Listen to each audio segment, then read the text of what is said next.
Good afternoon, everyone. My name is Spencer Cronk. I'm the Austin City Manager. I'm joined this afternoon by Jackie Sargent, General Manager for Austin Energy, and Craig Brooks. We are here to give a status update on the efforts around restoring power to our citizens and customers. And we brought you here to give a sense of how we're working with many partners to ensure that we are providing all the resources that this community needs so we can have an all-hands-on-deck effort. This has been a collaborative work with our partners across the region, and Craig's going to speak to that in a few minutes. But first, I'll hand it over to Jackie Sargent. Thank you, Spencer. Thank you, everyone, for coming out. I'm Austin Energy General Manager Jackie Sargent. We continue to work around the clock to restore power after the hurricane-level devastation from the historic ice storm, which led to both local and state disaster declarations. We are currently focused on the 4% of our customers who still remain without power. We are working diligently around the clock to restore your service.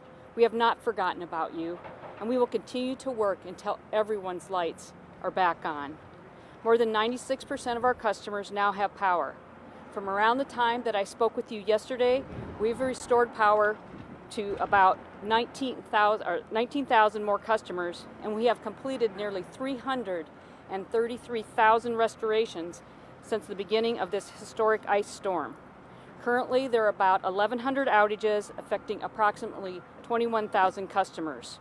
For those of you who are still without power, I am sorry for how long this is taking. I wish that I could give you a specific estimate for your specific outage. We know it's hard for you to plan without that information. Unfortunately, the complexity and severity of the ice storm damage for each individual outage just hasn't allowed us to give a more granular estimate for restoration. To give customers something to plan, I tasked the team with determining a general time frame for restoring the majority of remaining outages. The estimate includes the following factors: rate of restoration since the start of the storm, number of workers involved in the restoration process, a more complete assessment of the damage, and anticipated rainy and windy weather that has been forecasted. We now have a goal of Sunday, February 12th to complete restorations for those ready to receive power, but impending rain, wind, and thunderstorms this week could further complicate our efforts. We continue to restore customers each day, and many customers will be restored well before Sunday. You and the community can help us meet our goal by not interfering with our crews' ability to access work sites. If our crews feel unsafe and must leave due to threatening environment, that will slow our restoration efforts. We will assess this goal and provide an update midweek. This goal could not be realistic without the help we are receiving from mutual aid crews. So we wanted to come here to the staging grounds to show the massive coordination efforts that are underway. With me today is Craig Brooks, one of our field operations directors who is overseeing mutual aid restoration support. I'll now turn it over to Craig to talk about these coordination efforts to bring mutual aid to help. Thanks. Thank you, Jackie. Like Jackie mentioned, I'm Craig Brooks, Director of Field Operations. I also manage this mutual aid staging site. First off, I want to start off by thanking the customers. Being in the field, spending some time with our customers out in the field, we've gotten lots of good reports from the customers, a lot of thanks. Thank you for that. It really does uplift our crews, and we're thankful for all the gratitude that we've received in this trying time. TxDOT. I want to thank TxDOT for allowing us to use this facility, HEB for their support, Suncoast for providing fuel, the Austin Energy teams that have been helping us provide support through all this restoration. A couple of challenges that we've been facing in the field. Trees. Lots of trees. Of course, this was an act of nature. So I do continue to ask you all to provide us a little bit of grace. We're doing our best to get out here, trim trees, maintain your property as best we can. We have to get these trees out of here to get your lines up. It takes a little bit of time. And again, I'm sorry to the people that have spent a considerable amount of time without service. So now I'm speaking to the 4% that are still out. We're coming. Jackie mentioned that the weather is going to get bad. The weather will get bad, but we'll be out working. We'll continue to work long hours. These guys are working 16-hour days. They're a long way from home. Some of these guys have come as far as Louisiana, Alabama. We have a lot of Texas crews in here, and everybody's here to help. We're in the business of getting the lights on. That's what linemen do, and I take my hats off to these guys that left their families safe and sound to come here and help us here in the city of Austin. So again, 405 mutual aid employees have traveled here from all over the area to help us out. These guys, they're out in the field right now. You see trucks everywhere. But again, they're out. Just give them, continue to uplift them, continue to just get out of their way so they can go to work. One thing that we have faced as far as a challenge is some irate customers. We understand that you're upset. These guys came to help, and they're not here to, they don't deserve that. So just make sure that we're doing our best to get out of their way and let them do what they do best. And again, we're not going home until you have lights. When it's raining, there'll be crews out working. So when you see a lineman out doing some work, thank them and just let them do what they get paid to do. I'll turn it back over to Jackie. Thank you, Craig. We know that mutual aid efforts are changing, and today we know that some crews are having to leave to go back home to prepare for the impending weather in their service areas. Craig and his team have already found replacements for those workers, and thank you to Tempest Energy for providing 60 additional workers to support our restoration efforts. In all, we have more than 400 mutual aid personnel joining our 630-member Austin Energy team in the field working on restorations. That is more than 1,000 individuals to bring your lights back on. And at this staging facility, it might seem odd. Nobody's here. You're not seeing any vehicles. You're not seeing those mutual aid crews. But that's a good thing. That means they're out in the field and they're working to restore your service. Thank you. We'll take questions now one at a time, please. Can you address more about crews getting threats from people?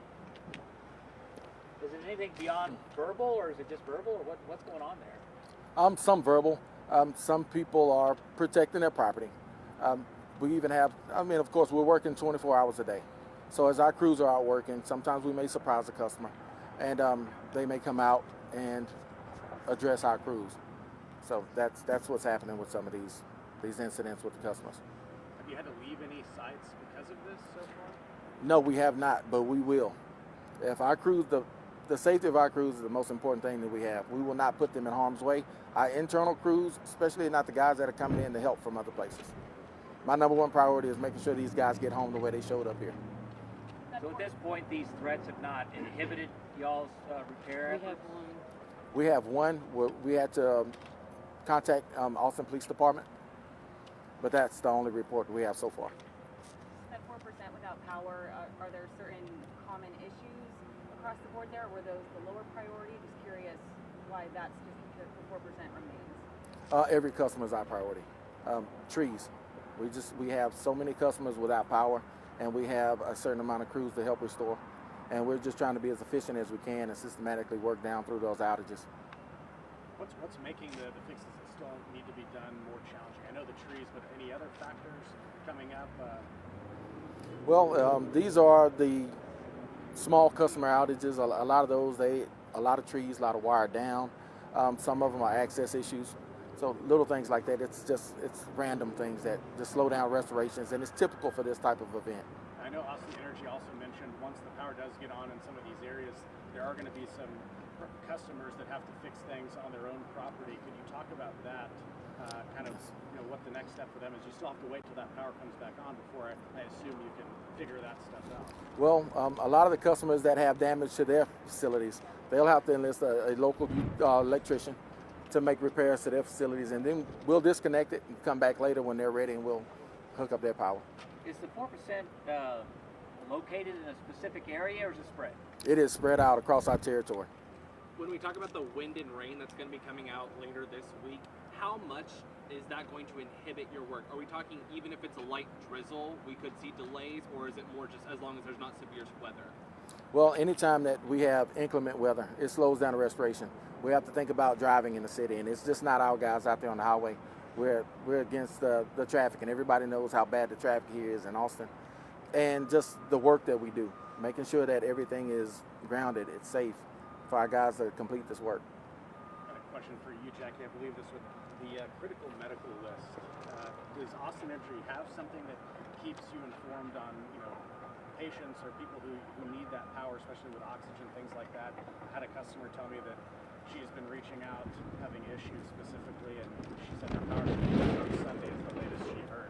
Do you know why she might not be prioritized? She may not be on our medically vulnerable registry, and so we have a registry that customers that have conditions that warrant that they need medical devices and support of that kind can get a declaration from their doctor, and we add them to our medically vulnerable registry. And we have a team of people that help to case manage those folks. One of the requirements for being on that registry is to have a backup plan and contacts for us. So if we're not able to reach you, then we are able to reach your contact person. If we're unable to do that, we actually send the team out into the field to check on those customers. So it may be a circumstance that this person has not registered for the medically vulnerable, but I would encourage her to call 512-322-9100 to report her situation. She said she is on this list, though. Are y'all having any issues with? We are having some people that have not responded.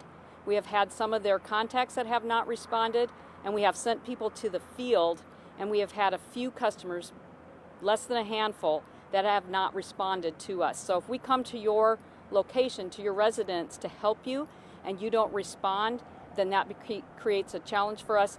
And if we think there's something that somebody really is home and we're not getting a response, then we'll engage our emergency services through the city. Do you know how many people on that team that go out and address this? Like I said, she is on the list, I believe, and she's been at her home the whole time. We can look into that, and if you can get her name to us, you can get that to Matt, and we'll follow up with you. I want to keep moving a little bit. Yes. Yeah. Once power is restored, how does Austin Energy plan on rebuilding trust with the community? This was a natural disaster.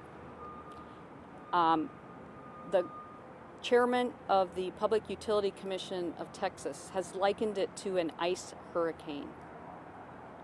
The amount of devastation and damage that is out there, that is across our entire service territory, is something that is historic. And so I think that one of the things is we have to help our customers understand the challenges that we have in restoring power after such a devastating event occurs, and maybe a reset with expectations. I was going to say, when you see the mayor, city council members, the declaration today with Spencer Cronk's name coming up, I don't know if you can address this, Spencer. There's a lot of finger pointing, it seems like, within city administration. We know how frustrated and angry people are. But our sole focus right now is restoring power to each and every one of our customers, and that's where our focus will remain until every person's lights are back on. So to put it differently, you have not yet run diagnostics on where you think lapses were, where you think problem areas were, things of that nature? We always do an after-action review of any major event that we have. We are a learning organization. We really pride ourselves on continuous improvement. And so we are documenting things that we're learning throughout this event that will become observations in our after-action review, and we will come up with plans to address those things. We'll either put them into our standard operating procedures, they may be one-time fixes, they may be things on how we address future events. All of those things will be looked at, and we will incorporate those into our planning, into our operations, and into our procedures going forward. As part of that, do you foresee any changes to the vegetation management system going forward? Well, one of the things that you may know is that there is a resolution that will be discussed with Council to look at our vegetation management program. Mr. Richards has been to some of these press conferences and shared with you that several years ago we actually went in and adjusted our vegetation management guidelines to give us better clearance, and we're working through the system. It's a big system, and we can't get all those trees trimmed overnight, and it takes a process, and there's a cycle of approximately 5 to 7 years depending on the type of tree. Is it slow growing? Is it fast growing? And it's going to take us approximately 3 more years to get the whole system trimmed out. But customers can help too by managing things, and if they see something, to report it to us so that we can get that onto our list to take care of. So thank you for that question. We've had a few people reach out to our station saying they've seen a number of the trucks, not only Austin Energy, but also other companies who are coming in to help, stationed in a parking lot. Could you explain maybe why that is? Is this a staging area before they go out? And also, what is kind of the routine for the day? Do they come in, are they assigned a certain spot, or do they do 1, 2, 3, multiple jobs? Okay. The crews, they start here. We have tailboards, and all the crews are assigned their employee in charge, an Austin Energy employee takes these foreign crews out in the field. Now, when they get to their work location, they will find a spot where they can congregate and they can talk about the work that they're about to perform. So when you do see these trucks congregated in an area, they're having these discussions on safety, on the work that they need to perform. The closest hospitals, all these things that we talk about in our tailboards, so everyone can stay as safe as they can and we can have a game plan and restore power as quickly as possible. Have any of your crews suffered any injuries in all of this as we've been working through some severe weather, and of course it's clear now?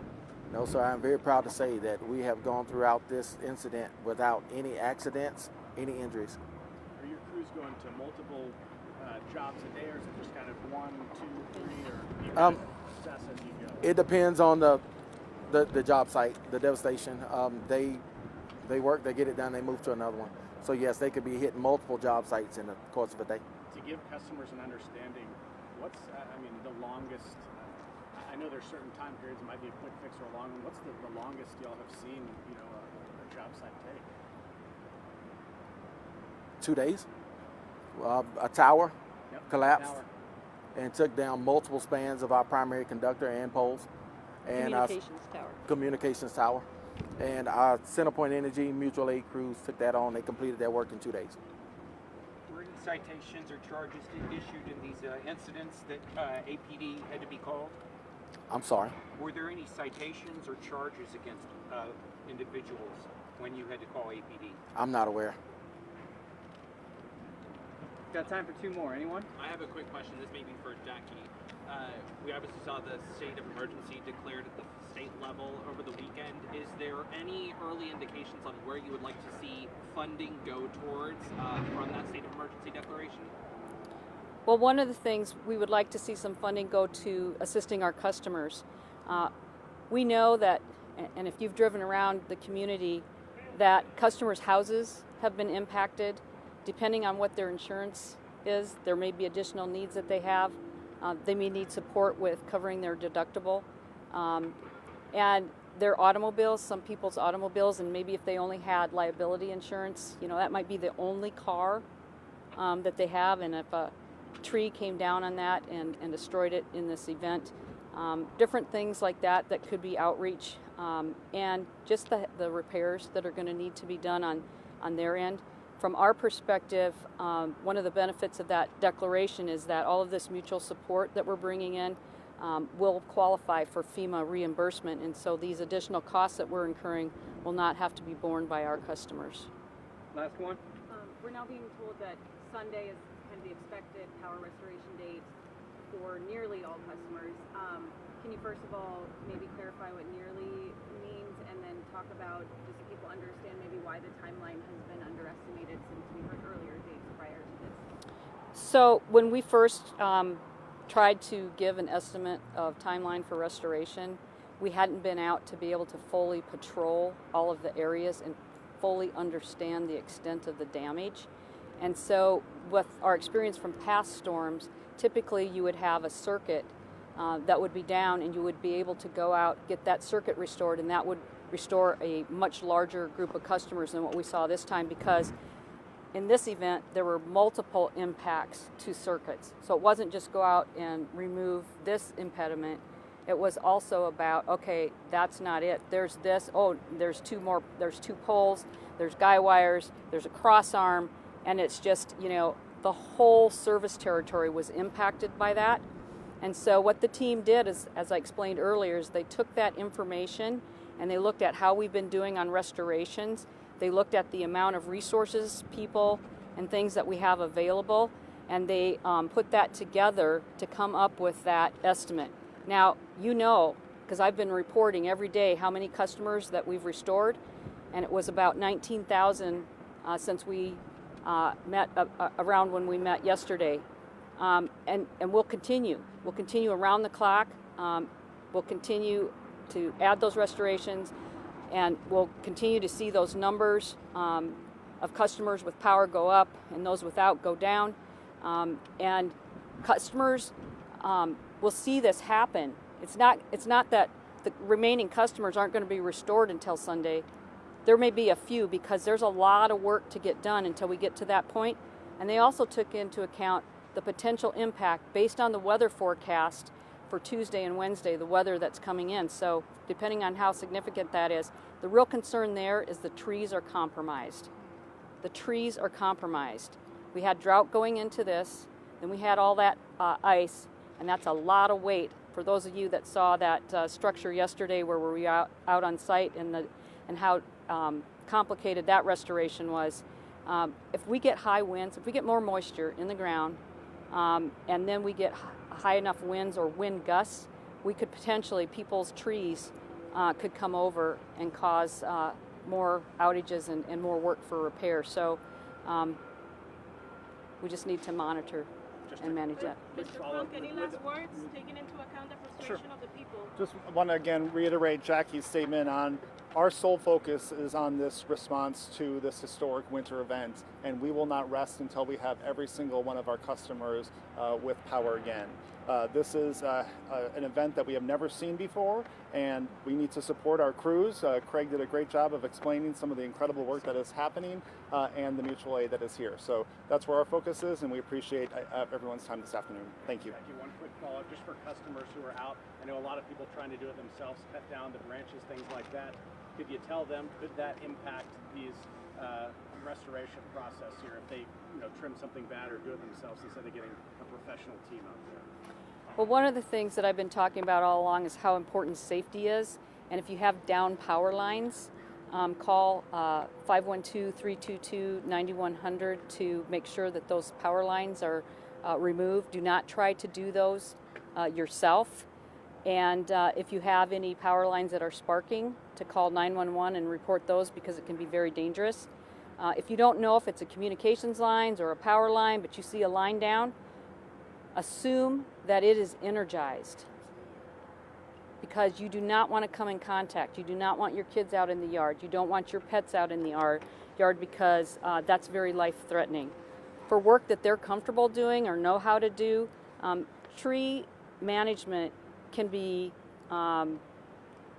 difficult and challenging, and if you don't know how to cut or where to cut, you could accidentally cut a branch in the wrong place and it could come down on top of you. But if you have debris and you don't have down power lines, you can have access and you can pull that debris to the front so that it can be picked up by brush pickup. That would be helpful, because a lot of these remaining outages are in backyards, and you have to walk through. There's gates, and then you have to get through there, and then you have to walk on all of these down tree limbs.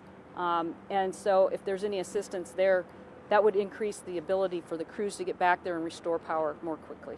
Thanks very much, everybody. I'll be happy to speak on some context and if you have any further questions, okay? Thanks, Matt. Thanks, Ant. Good.